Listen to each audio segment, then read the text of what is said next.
So people started noticing that my son was gifted, and my daughter and myself. Um, David was, like I was saying around the time, he was trying to train me to become a follower. He was that much deep into the occult. David was a warlock. Uh, I didn't believe in that much before. I just never heard, at that time, I never heard the word warlock. And in which it was like something I used to see in cartoons or whatever like that. So, it's just crazy how we think something is fake and it's not, it's real. So, yeah, he's,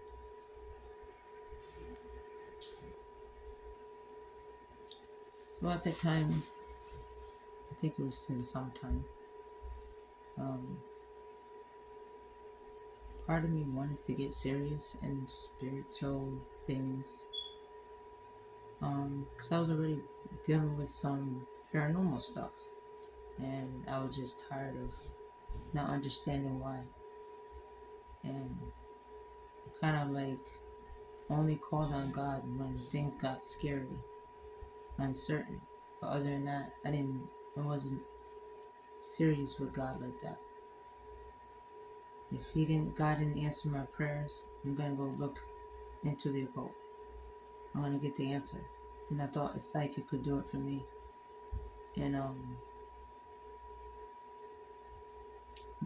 David knew some stuff because he actually proved that he wasn't a fake.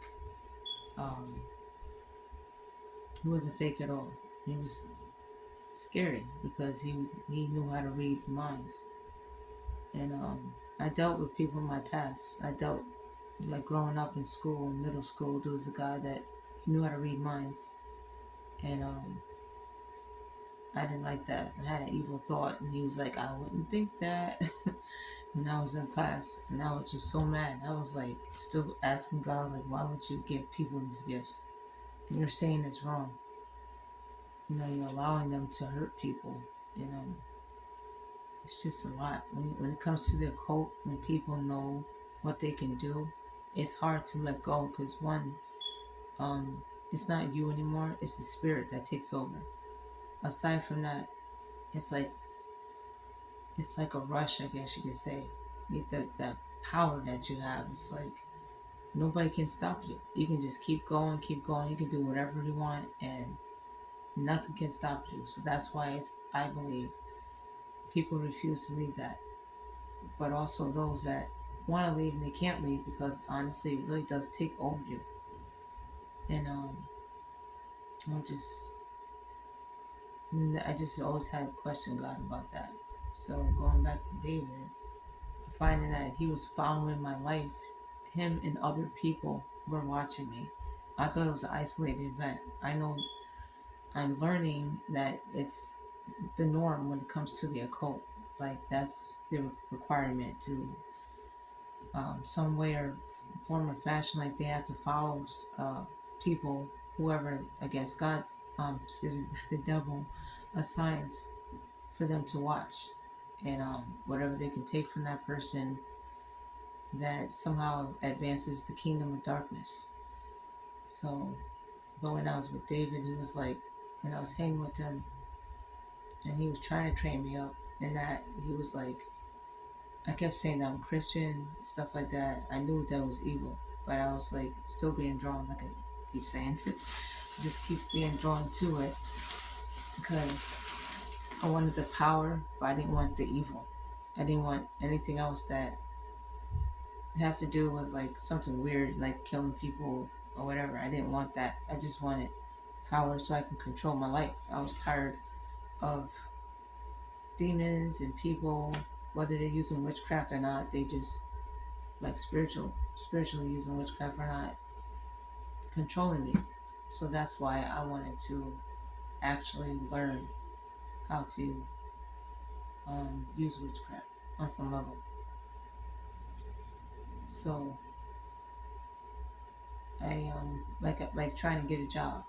If there was a way I could get a job spiritually, I would do that. So I was looking into that, and at the same time had paranormal experience.